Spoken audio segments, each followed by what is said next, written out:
بسم اللہ الرحمن الرحیم۔ السلام علیکم ناظرین، آپ دیکھ رہے ہیں انوکھا انداز۔ میں آپ کا ہوسٹ جمال صدیقی، امید کرتا ہوں آپ خوش و خرم ہوں گے۔ ناظرین کرام، فریش اپڈیٹس کے ساتھ حاضر ہوئے ہیں۔ یہاں پہ ہم آپ کو بتاتے چلیں کہ یمن کے پریزیڈنٹ نے سویڈن فارن منسٹر سے ملاقات کی ہے، اور اس ملاقات میں انہوں نے حوثیوں کے بڑھتے واقعات اور ان کی جو تخریبی کارروائیاں ہیں جو ان کے مطابق ہیں وہ ڈسکس کی ہیں، اور کہا گیا ہے کہ کوئی ایک سولوشن نکالا جائے۔ سویڈن کے فارن منسٹر سے یہ بات کی گئی ہے۔ آخر کیوں سویڈن کے فارن منسٹر کو یہ بیان دینے کے لیے یمن کے جو پریزیڈنٹ گئے، اور کیوں یہ ڈسکس کیا جبکہ وہاں پر 40 ممالک کی مشترکہ افواج وہاں پر حوثیوں کے ساتھ نبرد ہے، تو قابو کیوں نہیں پایا جا رہا؟ سب سے پہلا سوال تو یہ۔ خیر، اس کا جواب اور اس کی تفصیل ہم اس ویلاگ میں دیں گے۔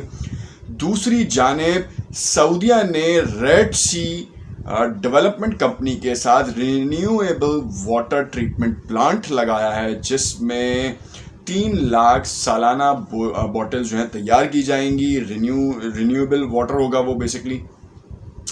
مگر سوال یہاں پہ یہ اٹھتا ہے کہ یہ بڑا اچھا اقدام تھا سعودیہ کی اپنی انڈسٹری کے لیے، مگر ریڈ سی یہ تو وہی ایریا ہے جہاں پر حوثی جو ہیں وہ ڈرون حملے کرتے ہیں، بیلسٹک میزائلز کے حملے کرتے ہیں، اور وہاں پہ کیسے سعودیہ جو ہے وہ اپنا پلانٹ لگا سکتا ہے؟ اگر لگا رہا ہے تو پھر تو یہ دوغلی پالیسی ہے کہ ایک طرف وہ حوثیوں سے ڈرتا ہے اور پوری دنیا کو بتاتا پھرتا ہے کہ حوثی جو ہیں وہ اس کے اوپر یلغار کرتے ہیں، ساتھ میں وہ ایران کے ساتھ بھی کرتا ہے۔ مگر اس وقت دیکھا جا رہا ہے کہ ایران اور سعودیہ کے تعلقات معمول پہ لانے کے لیے میٹنگز ہو رہی ہیں، اور میٹنگز کے بڑے خاطر خواہ نتائج بھی نکل رہے ہیں۔ ساتھ میں ایرانین فارن منسٹر جو ابھی اس وقت جواد ظریف، انہوں نے بھی بڑے واضح اشارے دیے، اور بڑی ہی خوش آئند بات یہ ہے کہ دونوں کے درمیان بڑے اچھے تعلقات استوار ہونا چاہ رہے ہیں۔ مگر ایسے وقت میں حوثی جو ہیں وہ ابھی بھی ایک تھریٹ ہیں سعودیہ کے لیے۔ کیوں سعودیہ کے لیے تھریٹ ہیں، اس کو ہم اپنے اس ویلاگ میں ڈسکس کرتے ہیں، اور تمام تر چیزوں کے بارے میں جانتے ہیں کہ آخر فارن منسٹر کا کی کیا کہانی ہے۔ اگر آپ نے اب تک ہمارا یوٹیوب چینل سبسکرائب نہیں کیا تو اسے ضرور سبسکرائب کر لیں، تاکہ آنے والی تمام فریش اپڈیٹس آپ کو ملتی رہیں۔ بیل کے آئیکن کو ضرور پریس کیجیے گا، اور اس ویڈیو کو آخر تک دیکھیے گا۔ سب سے پہلے تو ہم آپ کو بتائیں کہ یمن کے پریزیڈنٹ جو ہیں وہ سویڈش فارن منسٹر سے ملے ہیں، اور حوثی ملیشیا کے بارے میں انہوں نے بات کی ہے۔ ان کے بارے میں بتایا ہے کہ وہ 2019 کے اسٹاک ہوم میں جو معاہدہ ہوا تھا، انہوں نے اس کے اوپر کوئی بھی عمل درآمد نہیں کیا، کسی بھی طور پر اپنی ملیشیا کو پیچھے نہیں کیا، بیک فٹ پہ نہیں لے کے گئے، اور وہ فوج کے ساتھ جو ہے وہ ہمہ وقت تیار رہے، لڑائی کرتے رہے۔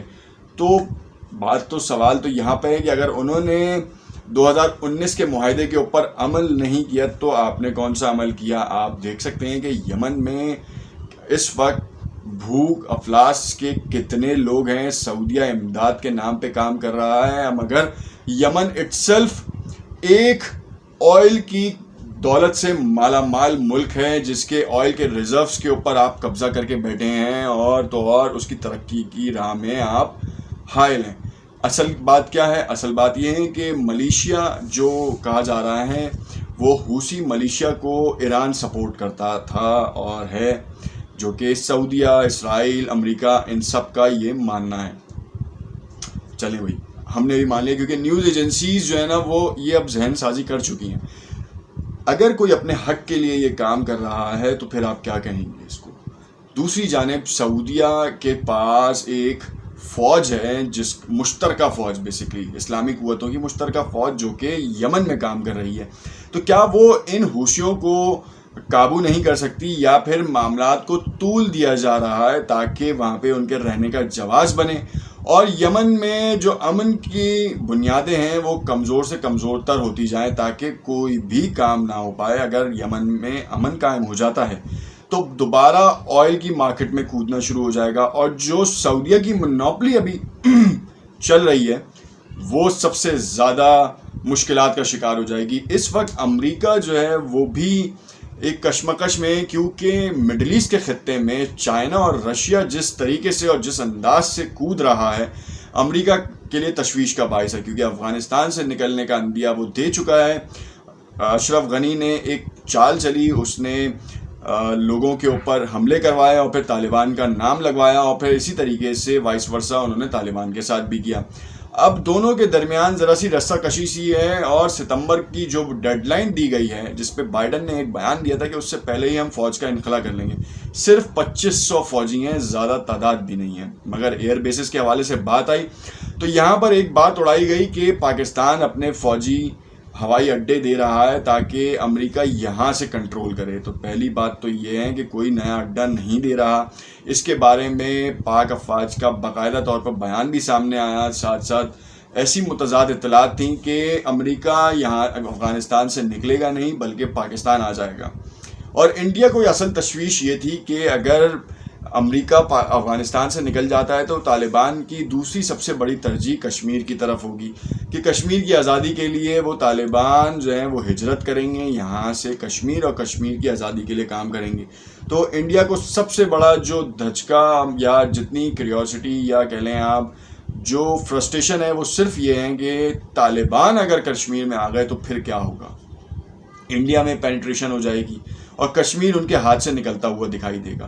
یہ وہ باتیں ہیں جس کے اوپر امریکہ جو ہے وہ چائنا اور رشیا کے ساتھ معاملات کو افہام و تفہیم سے حل کرنے کے لیے راضی بیٹھا ہے، مگر دونوں ممالک کی طرف سے سرد مہری کا مظاہرہ کیا گیا۔ امریکہ کی طرف سے بھی کہا یہ جا رہا ہے کہ نیکسٹ منتھ جو ہے وہ یہ پاسبلٹی ہے کہ امریکہ کے بائیڈن اور رشیا کے پوٹن کی دو بدو ملاقات ہو، فیس ٹو فیس ملاقات ہو، اور اس ملاقات میں بہت سے معاملات شاید حل ہوتے دکھائی دے رہے ہیں، کیونکہ ٹرمپ کے جانے کے بعد پوٹن کی طرف ایلیگیشنز ہی ایلیگیشنز تھے، کوئی بہتری کا معاملہ نہیں ہے یا کوئی بہتری کی چیز نہیں تھی، جو کہ بہت ہی زیادہ فکر مند ہے۔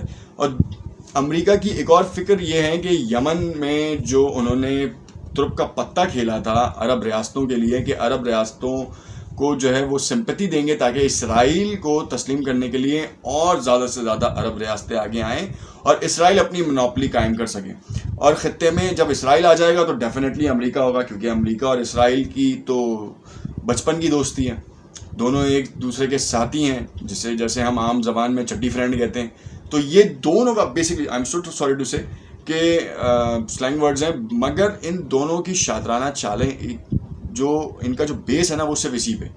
ہم اور آپ صرف یہ سوچتے رہتے ہیں کہ آج اسرائیل نے یہ کر دیا اور اسرائیل نے امریکہ کو جو ہے ڈچ کیا، تو ایسا پاسبل نہیں ہے، دونوں کے معاملات ایسے ہی ہیں۔ یہ یو ہی جیسے ملک ہیں جو کہ ہولوکاسٹ کے اوپر چیزیں اپنے اندر پوری ایگزیبیشن انسٹال کرتے ہیں تاکہ نارملائزیشن پروسیس میں اور زیادہ بحالی آ سکے اور زیادہ بینیفٹ مل سکے۔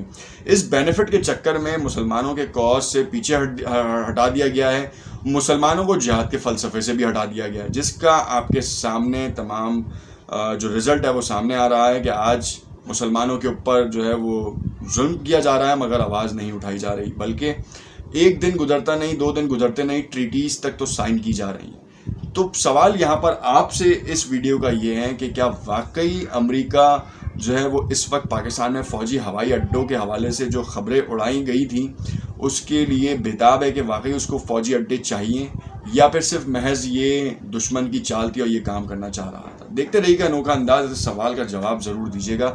نیکسٹ ویڈیو میں ہم اسی کو دیکھتے ہوئے اپنی ویڈیو تخلیق کریں گے۔ شکریہ۔